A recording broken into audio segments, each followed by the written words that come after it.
Hello friends, welcome to lecture series on transactions. दोस्तों, previous videos में हमने discuss किया कि अगर ट्रांजैक्शंस कंकरेंटली रन होते हैं तो कौन कौन से प्रॉब्लम्स क्रिएट हो सकते हैं, जिसमें हमने dirty read, Phantom tuple, incorrect summary, unrepeatable read, ऐसे कई सारे प्रॉब्लम देखे।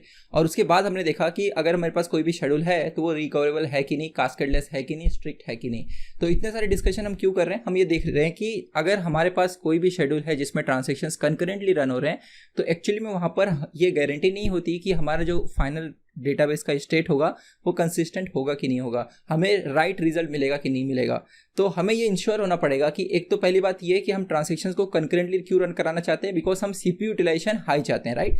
हम सीरियल मैनर में भी रन करा सकते थे कि पहले सपोज मेरे पास अगर यहाँ पर जैसे दो ट्रांजैक्शन T1 और T2 है, तो आप यहाँ पर ये जो देख रहे हैं ये एग्जाम्पल मैंने आपको बताया था अनरिपीटेबल रीड में। तो सपोज यहाँ पर इनिशियली ए जो है उसकी वैल्यू है 10, तो जब दोस्तों रीड परफॉर्म होगा तो ए यहाँ पर 10 रीड किया जाएगा। लेकिन यहाँ पर T2 क्या करता है, बीच में आके ए को A+90 यानी ए को 100 कर देता है और फिर वो राइट कर देता है। इसलिए ये ट्रांजैक्शन जब फिर से रीड करेगा तो इसे ए की वैल्यू क्या मिलेगी, 100 मिलेगी। तो इसने दो कंसेक्यूटिव रीड किए, एक में उसको 10 मिल रहा है, दूसरे में 100 मिल रहा है। तो क्यों? क्योंकि बीच में कोई दूसरा ट्रांजैक्शन इंटरफेयर कर रहा है, तो आइसोलेशन प्रॉपर्टी यहाँ पर ब्रेक हो रही है। तो दोस्तों इस तरह का प्रॉब्लम जो कंकरेंट एग्जीक्यूशन में हो सकता है। इसलिए अगर आप देखोगे कि अगर मैं ये T1 और T2 को सीरियल मैनर में रन करता था, मतलब कुछ इस तरह कि T1 को पहले पूरा T1 पहले रन होगा, उसके बाद T2 स्टार्ट होगा, तब दोस्तों अगर T1 जो है दो रीड ऑपरेशन एक के बाद एक करता था कंसेक्यूटिव मैनर में, तो पहला रीड जब करेगा तो उसे 10 मिलेगा, दूसरा रीड करेगा फिर से 10 मिलेगा। क्यों? क्योंकि अभी तक T2 स्टार्ट ही नहीं हुआ है। तो अगर हम लोग ट्रांजैक्शन को सीरियल मैनर में रन कराए कोई भी दिक्कत नहीं आती, राइट। कभी भी कोई भी दिक्कत आएगी नहीं। इसलिए अगर मुझे दोस्तों ये इंश्योर होना है कि मेरा जो ट्रांजैक्शन है, मेरा जो शेड्यूल है उसमें ट्रांजैक्शन अगर कंकरेंटली रन कर रहे हैं तो फाइनल जो भी रिजल्ट होगा, फाइनल जो भी स्टेट होगा डेटाबेस का, वो करेक्ट है कि नहीं, ये हम दोस्तों तब कह सकते हैं जब वो कंकरेंट एग्जीक्यूशन एग्जैक्टली वही इफेक्ट लाए। ध्यान से सुनिएगा, कंकरेंट एग्जीक्यूशन ऑफ ट्रांजैक्शन दोस्तों एग्जैक्टली वही इफेक्ट क्रिएट करे जो सीरियल एग्जीक्यूशन कर पाए। मतलब कुल मिलाकर बात ये हो गई। जैसे एक और एग्जांपल देता हूं, मान लो जो मेरे पास 3 ट्रांजैक्शन होते थे, T1, T2 और T3। सो दोस्तों कितने तरीके से इसे आप सीरियली रन कर सकते थे, या तो पहले T1 फिर T2 फिर T3, एक ये तरीका है। दूसरा तरीका क्या है कि पहले T1 फिर T3 फिर T2, राइट।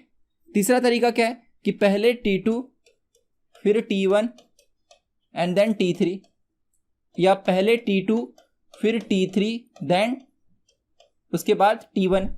और भी दो तरीके हैं, पहले T3 फिर T1 फिर T2 T3 T2 T1, right. तो टोटल 6 तरीकों से आप एग्जीक्यूट करा सकते हो सीरियली।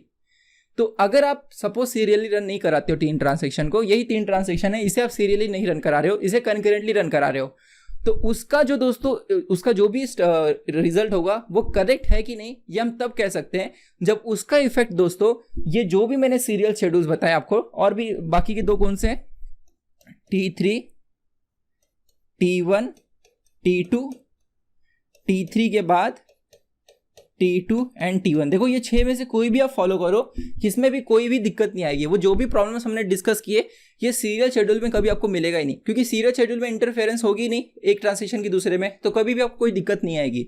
इसलिए मेरा जो कंकरेंट एग्जीक्यूशन है 3 ट्रांजैक्शन का, वो अगर एग्जैक्टली सेम इफेक्ट लाए ये 6 में से किसी भी एक के इक्विवेलेंट, ओके, तब हम लोग कहेंगे कि हमारा जो कंकरेंट एग्जीक्यूशन है वो राइट है, वो करेक्ट है।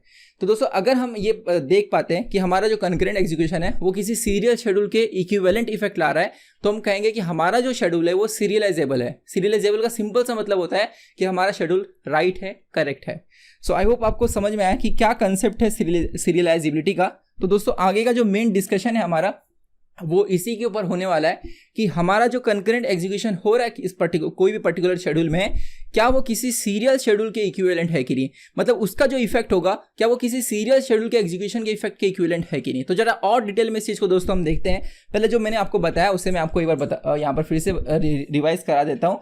देखो क्या लिखा गया है, ध्यान से समझिएगा कि ये सारा जो भी मैं आपको दोस्तों लिखा हुआ दिखा रहा हूँ ये सारा मैं फॉलो कर रहा हूँ नवाथे से, ओके। तो यहाँ पर जो भी मैं आपको पढ़ाऊंगा सारे स्टैंडर्ड बुक्स हैं, अपने मन से या कहीं लोकल रिसोर्सेज से नहीं, सब कुछ आपको यहाँ पर जेन्युइन मतलब चीज़ें डिस्कस करने को मिलेंगी। दोस्तों यहाँ पर सबसे पहले देखो क्या बोला जा रहा है कि schedules that are always considered to be correct when concurrent transactions are executing are known as serializable schedules। ध्यान से समझिएगा क्या बोल रहा है कि schedules that are always considered to be correct, वो शेड्यूल जो हमेशा सही रहेगा when concurrent transactions are executing, जब वो शेड्यूल में ट्रांजैक्शंस कंकरेंटली रन हो रहे हैं और वो शेड्यूल हमेशा ही सही होगा, तो ऐसे शेड्यूल को हम सीरियलाइजेबल शेड्यूल कहेंगे। और क्यों सीरियलाइजेबल कह रहे हैं? क्योंकि दोस्तों उसका इफेक्ट कहीं ना कहीं किसी सीरियल इक्विवेलेंट शेड्यूल के इफेक्ट के इक्वल होगा। ओके, सो नेक्स्ट देखो स्टेटमेंट हम लोग देखते हैं क्या कहा जा रहा है। The concept of serialisability of schedules is used to identify which schedules are correct when transaction executions have interleaving of their operations in the schedules। मतलब जब ट्रांजेक्शंस शेड्यूल में कंकरेंटली रन हो रहे हैं, मतलब इंटरलीविंग है कि एक ट्रांजेक्शन का कुछ पार्ट फिर दूसरे ट्रांजेक्शन का कुछ पार्ट, ऐसे सब लोग कंकरेंटली रन हो रहे हैं, तब वो एग्जीक्यूशन सही होगा कि नहीं वो टेस्ट करने के लिए हम सीरियलाइजेबिलिटी का कंसेप्ट इंट्रोड्यूस करते हैं। अब ये टेस्टिंग कैसे होती है ये दोस्तों आगे का टॉपिक है, यही हम पूरा डिस्कस करने वाले हैं। देखो नेक्स्ट क्या कहा जा रहा है, the definition of serialisable schedule is as follows. ध्यान से समझिएगा यहाँ पर, क्योंकि पूरा का पूरा आगे का जो भी कंसेप्ट है ये इसी स्टेटमेंट पे बेस्ड है। क्या कहा जा रहा है सीरियलाइजेबल के बारे में कि a schedule S of N transaction, मतलब एक शेड्यूल है जो एन ट्रांजेक्शन से बना हुआ है, is serialisable if it is equivalent to some serial schedule of the same N transactions. मतलब एक सीरियल शेड्यूल जो उन्हीं सेम एन ट्रांजेक्शन से बना हुआ है उसके इक्विवेलेंट अगर हमारा कंकरेंट शेड्यूल है जिसके अंदर ट्रांजेक्शन कंकरेंटली रन कर रहे हैं, तो हम लोग कहेंगे दोस्तों हमारा जो शेड्यूल कंकरेंट एग्जीक्यूशन वाला है वो हमें राइट रिजल्ट देगा। Is that clear? सो लेकिन क्वेश्चन दोस्तों ये आता है यहाँ पे आपके दिमाग में अब ये आएगा कि ठीक है कि हमारा जो एन ट्रांजेक्शन का शेड्यूल है जिसमें ट्रांजेक्शंस कंकरेंटली रन हो रहे हैं, वो अगर इक्विवेलेंट है किसी सीरियल शेड्यूल के, जिसमें मतलब वो शेड्यूल जो सेम ट्रांजेक्शन से बना हुआ है लेकिन उसमें सीरियली सारे एग्जीक्यूशन हो रहे हैं ट्रांजेक्शन के, मतलब समझ रहे हो। एक शेड्यूल हमारे पास एस है जिसके अंदर सपोज दो ट्रांजेक्शन है T1 एंड T2, उसमें इंटरलिविंग मतलब कंकरेंटली रन हो रहे हैं सारे दोनों ट्रांजेक्शन, इसका कुछ रन हो रहा है फिर इसका कुछ रन हो रहा है, इसका कुछ रन हो रहा है, इसका कुछ रन हो रहा है। अगर मैं एक दूसरा ट्रांजेक्शन से एस डैश फाइंड कर पाऊं जिसके अंदर दोस्तों ट्रांजेक्शन सीरियल मैनर में रन हो रहे हैं, जैसे फॉर एग्जांपल पहले T1 देन T2, और दूसरी पॉसिबिलिटी क्या होगी पहले T2 देन उसके बाद T1। आप समझ रहे हैं, मतलब पहले T1 के सारे स्टेटमेंट्स फिर T2 के सारे, या T2 के पहले या T1 के बाद में। तो अगर इसका इफेक्ट दोस्तों दोनों सीरियल में से किसी एक सीरियल शेड्यूल के इफेक्ट के इक्विवेलेंट है, यही यहाँ पर कहा जा रहा है schedule S of N transactions is serialisable if it is equivalent to some serial schedule. देखो क्या लिखा गया, some serial schedule, multiple serial schedule possible है, तो किसी भी सीरियल शेड्यूल के अगर इक्विवेलेंट हो वो शेड्यूल दोस्तों सेम एन ट्रांजेक्शन से बना होना चाहिए जो आपका कंकरेंट शेड्यूल बना हुआ है। मतलब ये T1 T2 से बना है तो यही सेम टू सेम ट्रांजेक्शन यहाँ पर भी होना चाहिए। ऐसा नहीं होना चाहिए कि यहाँ पर कोई और ट्रांजेक्शन है और इस शेड्यूल में कोई और ट्रांजेक्शन है। Is that clear? लेकिन बात यहाँ पर ये आती है कि आप कह रहे हो कि नॉन सीरियल जो शेड्यूल है वो किसी सीरियल शेड्यूल के इक्विवेलेंट है, तो ये इक्विवेलेंट का एक्चुअल मतलब है क्या, ये दोस्तों हम लोग थोड़ा डिस्कस कर लेते हैं कि इक्विवेलेंट हम लोग कब कहते हैं दो शेड्यूल को। सो देखो आगे क्या बोला जा रहा है यहाँ पर कि नेक्स्ट देखिएगा, saying that a non-serial schedule S is serializable, ध्यान से समझिएगा, saying that a non-serializable schedule S is serializable is equivalent to saying that it is correct। Okay, मतलब जब आप कहते हैं कि एक नॉन सीरियल शेड्यूल सीरियलाइजेबल है उसका मतलब यही होता है कि वो शेड्यूल सही है। So because it is equivalent to a serial schedule which is considered correct.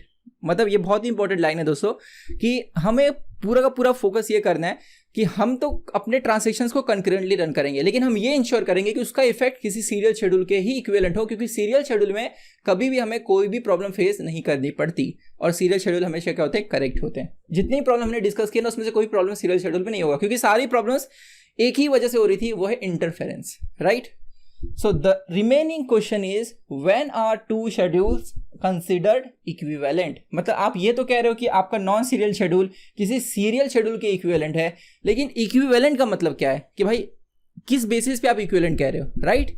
सो दोस्तों इक्विवेलेंट को मेजर करने के बहुत सारे तरीके हैं, उसमें से हम कौन सा यूज करते हैं ये मैं आपको बता दूं। तो एक जो तरीका हम एक्चुअली में यूज नहीं करते उसका नाम है रिजल्ट इक्विवेलेंट। तो रिजल्ट इक्विवेलेंट का मतलब दोस्तों क्या जा रहा है, इसे हम लोग समझ लेते हैं कि अगर दो शेड्यूल जो है उनके फाइनल रिजल्ट जो है वो सेम हो तो वो रिजल्ट इक्विवेलेंट कहलाते हैं। मतलब यहां पर जरा एग्जांपल के तौर पे देखिएगा दोस्तों, ये एक ट्रांजेक्शन है S1 जिसमें आप देखोगे, सॉरी ये एक शेड्यूल है जिसके अंदर एक ट्रांजेक्शन T1 है। ओके, शेड्यूल S1 है दोस्तों, उसके अंदर ट्रांजेक्शन T1 है और T1 क्या कर रहा है, रीड कर रहा है A को और फिर वो कर रहा है A = A + 10।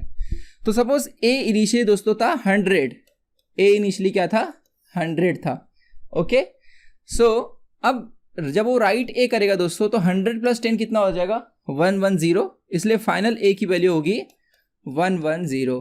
एक दोस्तों दूसरा शेड्यूल है जिसके अंदर एक दूसरा ट्रांसेक्शन T2 है, वो क्या कर रहा है, रीड कर रहा है ए को और फिर a = a × 1.1 कर रहा है। सो a का इनिशियल वैल्यू क्या ले रहे हैं हम लोग 100 ले रहे हैं, राइट। सो दोस्तों 100 को अगर 1.1 से मल्टीप्लाई करोगे तो आपको आंसर क्या मिलेगा 110 यानी 110। तो ये जब राइट ए करेगा तो a की वैल्यू क्या होगी 110। तो आप देख रहे हो दोस्तों ये जो शेड्यूल है जिसके अंदर T1 है, ये जो शेड्यूल है जिसके अंदर T2 है, जरूरी नहीं कि एक ही ट्रांसेक्शन हो, बहुत सारे ट्रांसेक्शंस भी हो सकते थे। मैंने एकदम इजीली एक्सप्लेन करने के लिए सिर्फ एक ही ट्रांसेक्शन लिया हुआ है। दोस्तों a = 100 के लिए ये जो शेड्यूल रिजल्ट ला रहा है फाइनल और ये जो शेड्यूल रिजल्ट ला रहा है फाइनल, दोनों सेम है। तो हम लोग कह सकते हैं कि ये दोनों शेड्यूल रिजल्ट इक्विवेलेंट है फॉर a = 100। अगर आप a की वैल्यू कोई दूसरी लेते हो तो शायद आपको ये इक्वल ना मिले, जैसे a = 20 लेकर देखो तो आपको दोनों अनइक्वल मिलेंगे।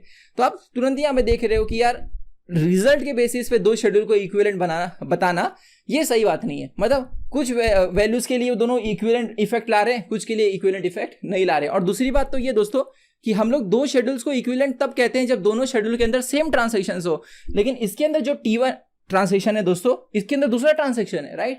मतलब यहाँ पर a = a + 10 हो रहा है, यहाँ पर a = a × 1.1 हो रहा है। भले वो रिजल्ट सेम ला रहे हैं a = 100 के लिए, लेकिन ट्रांजेक्शन तो अलग हो गए ना। हमें कंपेयर क्या करना है, हमें कंपेयर करना है कि दो ट्रांजेक्शन इक्विवेलेंट कब कहलाएंगे, सॉरी दो शेड्यूल इक्विवेलेंट कब कहलाएंगे। तो दोस्तों दो शेड्यूल इक्विवेलेंट तब कहलाएंगे जब उनके अंदर पहली बात तो सेम नंबर ऑफ ट्रांजेक्शंस हो और सेम ट्रांजेक्शंस हो। सबसे मेन बात तो ये, मतलब जो ट्रांजेक्शन यहाँ है वही ट्रांजेक्शन यहाँ पर हो और दोनों सेम इफेक्ट क्रिएट करे।